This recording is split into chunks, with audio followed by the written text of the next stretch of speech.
පාටකුරුල්ලෝ මේ දිනවල ලංකාවේ ජනප්‍රියම ටෙලි නාට්‍ය බවට පත් වෙලා තියෙනවා.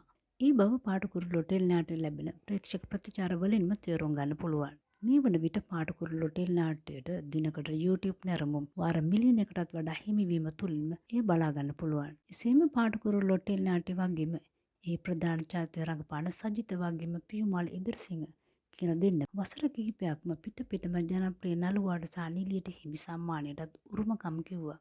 මේ දිනවල නම් පාටකුරුල්ලෝ තවත් උණුසුම්. ඒ නුරාන් විසින් ෆොන්සේකා ගෲප් වලට එරෙහිව සමාජ මාධ්‍ය වෙත යොමු කළ වීඩියෝ නිසා වේ. ඒ අනුව ඉදිරි සතියේදී නුරාන් විසින් තවත් වීඩියෝවක් එළියට දැමීමට නියමිත බවක්ද අපට පෙනෙන්නට තිබෙනවා. ඒ කෙවින්ගේ අක්කා වන කෙල්සිගේ වීඩියෝවක්. තවමත් නුරාන් පොලිසියට අල්ලා ගැනීමට නොහැකි වී තිබෙන නිසාම නුරාන්ට තමට අවශ්‍ය පරිදි කටයුතු කිරීමට පුළුවන්. එසේම එම වීඩියෝ මගින් කෙවින් ෆොන්සේකාගේ පුතා බවත් කියවන නිසාම පාටකුරුල්ලෝ ටෙලි නාට්‍ය ඉදිරියට තවත් රසවත් වනු ඇති.